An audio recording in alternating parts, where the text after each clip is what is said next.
Warning. This podcast features graphic content that may not be suitable for all audiences. Listener discretion is advised.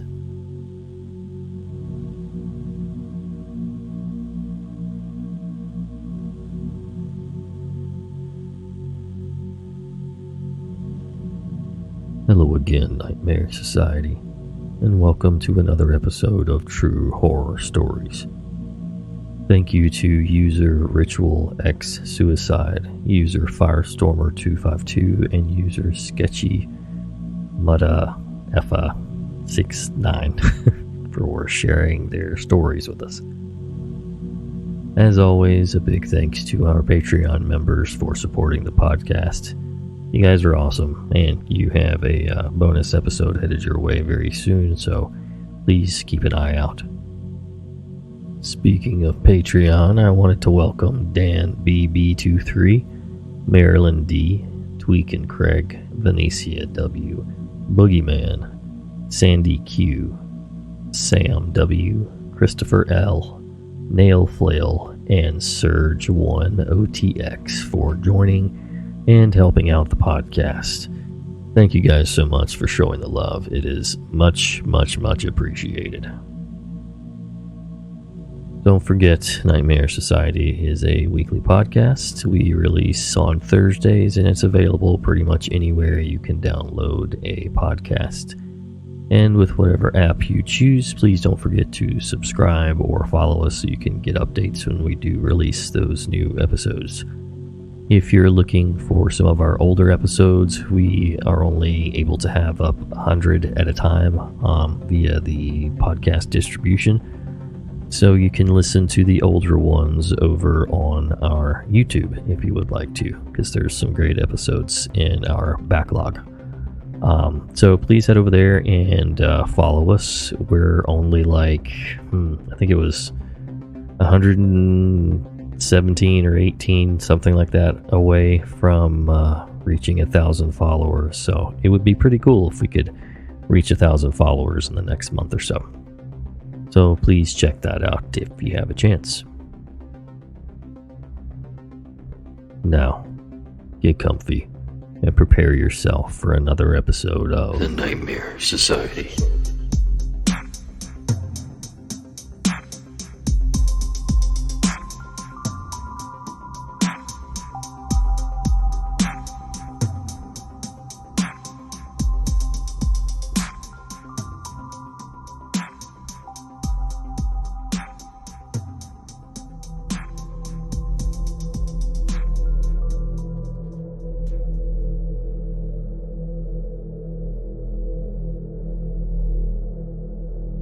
So let's all be honest here. Everyone knows that the Rake is nothing more than a creepypasta. However, you cannot deny that people around the world are seeing and having legitimate experiences with this creature, or rather one that resembles the being in the stories, myself included. I've grown up with a relatively open mind in regards to strange phenomenon and things that aren't generally accepted by mainstream science or society, but I always approach things with appropriate skepticism. I've spent a very large majority of my life in the woods hunting, fishing, and mountain climbing, miles deep in the backcountry. And so, with all of that time, I've observed many different animals, plants, and some things I just simply cannot explain. I've gone camping and trekking solo many times in my life. It was liberating to just pack whatever you need to survive and go miles deep into the backcountry where animals aren't even afraid of you, simply because they aren't familiar with humans. It felt so special to be the only one immersed in that environment. But not anymore. Now, hidden behind all of the natural beauty is underlying anxiety, fear, and legitimate danger. An environment that once felt so comforting and therapeutic turned into one that drove me absolutely mad with questions and uncertainties, and is now one I will not enter alone, for I know what is possible, and what is truly roaming around in the woods of North America. It was 2016 in the Pocono Mountains of Pennsylvania that I saw a creature that forever changed my life and the way I perceive the world that we live in. The first time I had ever heard of the creature dubbed the Rake was during a conversation with a friend who had lived in the area for years and had encountered this creature on multiple occasions in very close proximity to his house.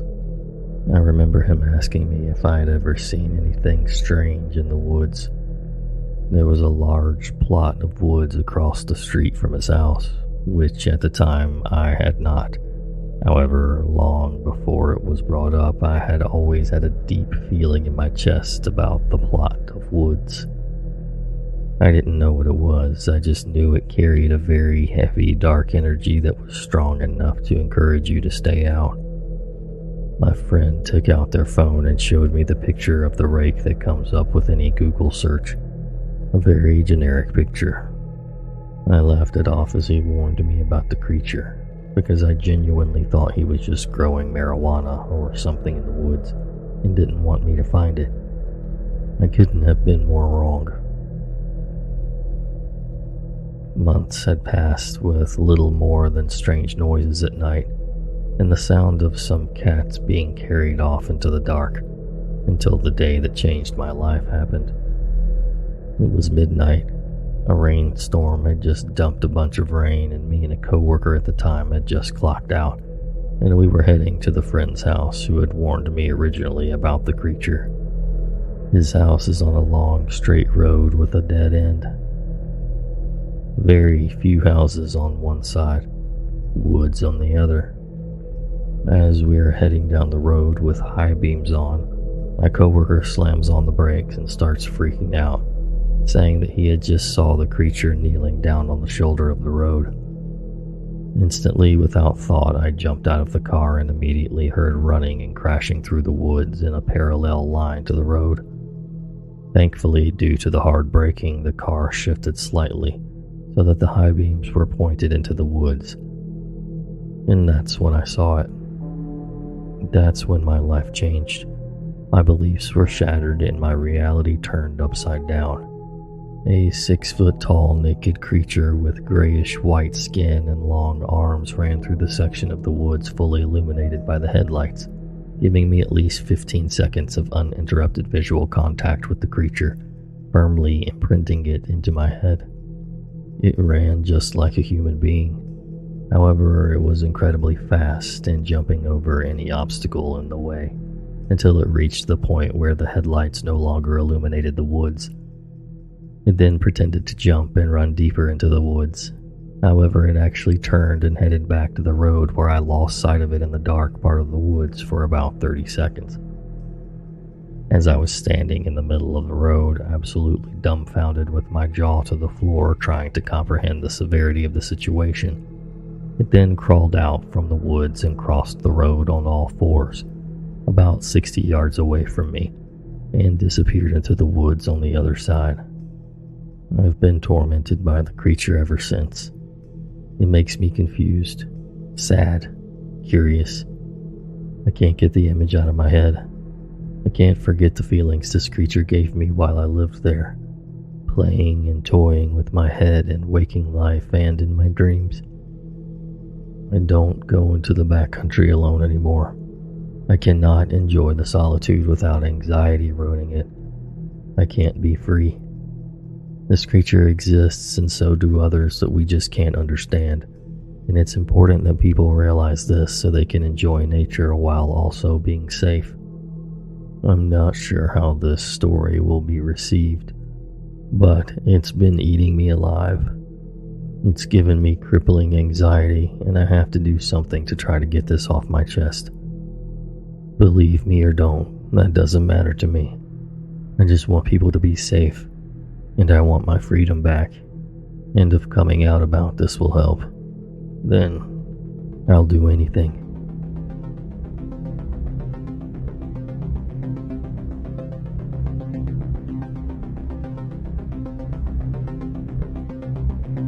Hello Hello, film fans. We are the Film vs. Film podcast. My name is Martin Harries, the host, and I'm always joined by the film encyclopedia man, Boaz Dix. We are a couple of filmmakers on occasion, but mainly can't stop yapping about movies. On this podcast, every episode, we pick a topic from a film that's coming out at the cinema or on streaming. Myself and Boaz pick our favourite film from that topic, or team up against a guest and battle it out to decide which film will become the greatest film of all time, according to two film geeks from Wiltshire, England. We release our episodes every other Saturday, plus bonus spoiler special episodes about new films we love. You can find us anywhere on your favourite podcasting app. Remember, please do subscribe. Pod Trailer, signing off.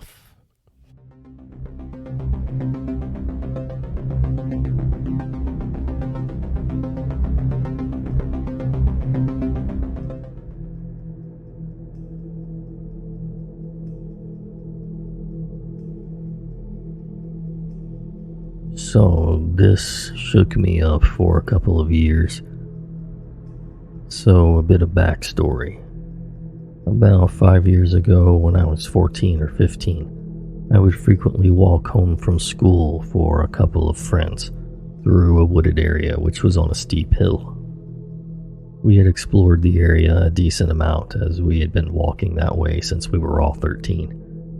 Next to the forest, there was a field with a wire fence around two sides of it, blocking off the forest. The fence had a human-sized hole in it, which we explored for a couple of months before, which led through bushes to what we believed was an abandoned homeless person's camp, complete with a badly built shelter out of a tarp and crates, a couple of plastic chairs, and a small pit in the middle. We went there a couple of times to show people, and it always stayed pretty much the same, except the chairs would move positions every so often, and sometimes be thrown into the bushes. We went out here often but never saw anyone. To get to our houses, we would have to walk from the field, up the steep hill of forest to get to the top where there are houses. So it was late spring, and me and a couple of friends, M and L, were walking home after school like normal. It was a pretty nice day, so we thought we'd explore the woods rather than heading straight home. We were exploring for a decent amount of time, maybe about an hour of us walking through the bushes to try and find other paths or open areas. We walked through a thicket of bushes and discovered we had accidentally walked into the homeless person's camp area. We were all confused as we had never walked in from this angle, only through the fence. Something felt off, like a kind of sinking feeling. M and L didn't have the same feeling, so I kind of just brushed it off. L was tired from walking, so they decided to sit on one of the plastic chairs and eat some food they had brought earlier, while me and M just kind of walked about the camp, seeing if anything had changed again. We walked into the covered bit and could smell something pretty grim, but couldn't exactly figure out what it was. M was thinking it was a dead body and decided to look further in, while I went back out to talk to L as I was still pretty freaked out. M was gone for a couple of minutes until they called out for us to come and see what they found.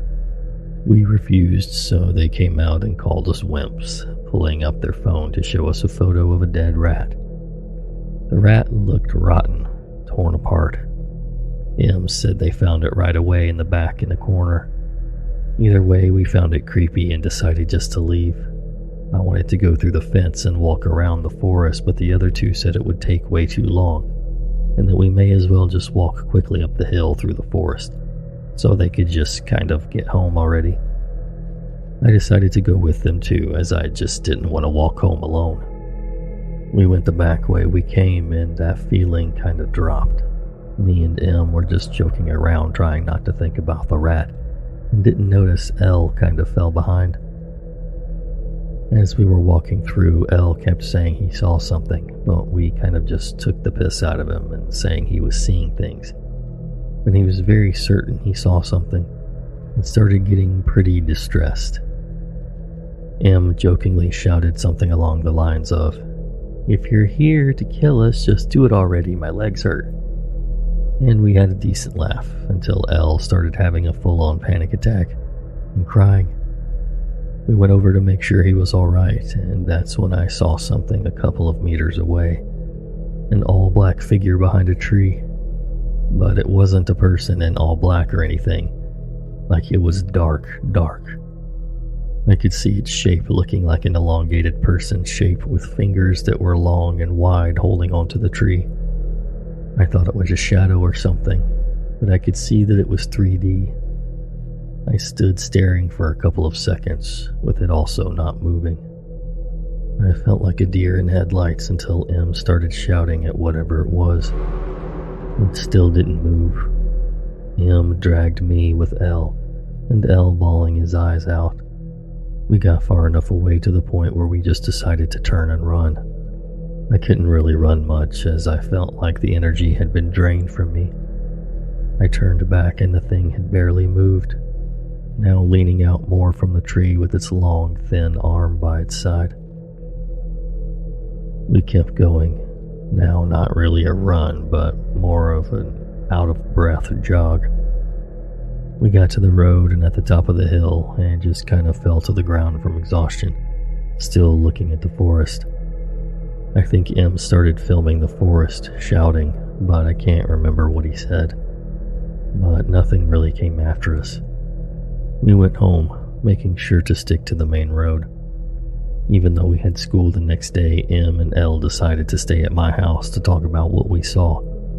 We even drew pictures of what we saw. We told my mom and she didn't exactly believe us, but she said she would drop us to school and pick us up the next day to make us feel a bit better. We spoke about it with mates, but they just kind of blew us off, saying we were making stuff up. We looked through the video with them, but we couldn't really see anything. We would each claim to see it again, but could not really validate it, as it was never as clear as it was the first time. Seeing it from car windows when driving nearby or whilst walking to the shop by the field after school. To this day, neither me or Elle have gone back to that forest, especially after leaving school. I don't think M has gone back to the forest, but I haven't spoken to him since the end of high school, so I don't really know. But that long black figure always remains in my mind. It still freaks me out today whenever I'm walking alone or in dark areas. So to the long, black, mysterious figure in the forest, let's never officially meet.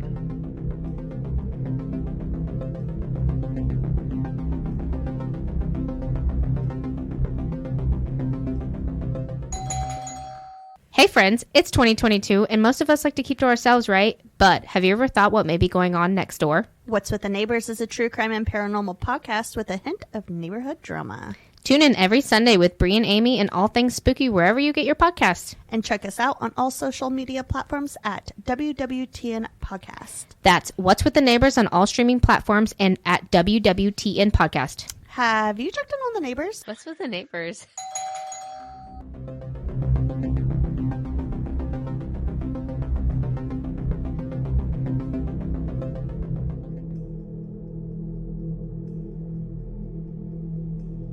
There's been so many occurrences of this weird stuff happening, but today was my breaking point.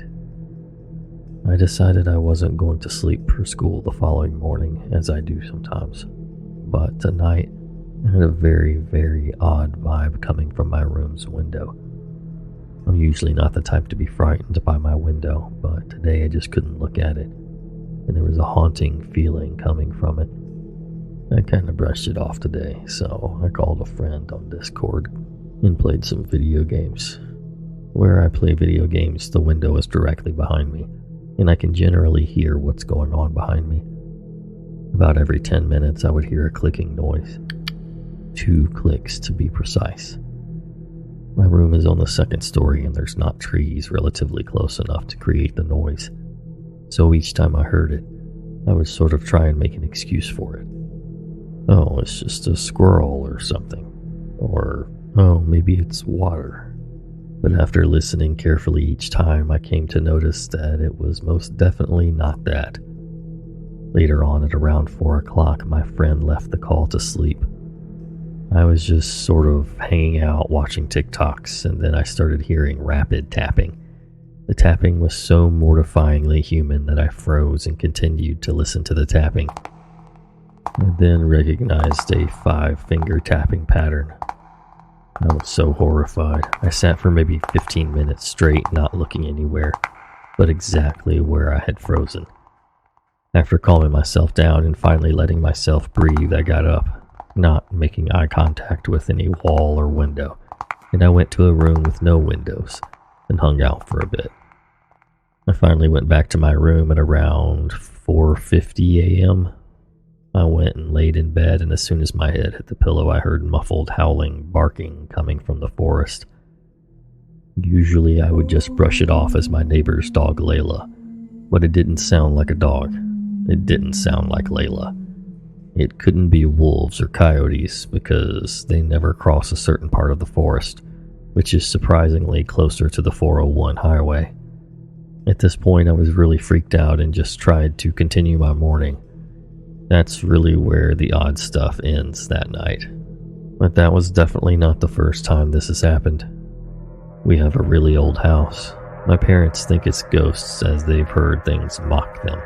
Weird laser lights being pointed around our house, whispering, black shadows hovering over my crib, and an old British lady calling out names. See, I agree with all that, but I think the thing lurking in the forest by my window is different. Another weird thing that I found is when we redid the insulation for my room, and drywall underneath the insulation was 50s clothes, old newspapers, and weird signs and symbols painted in black, and gibberish words. We covered it up, but it sort of haunts me to know what lies beneath the wallpaper.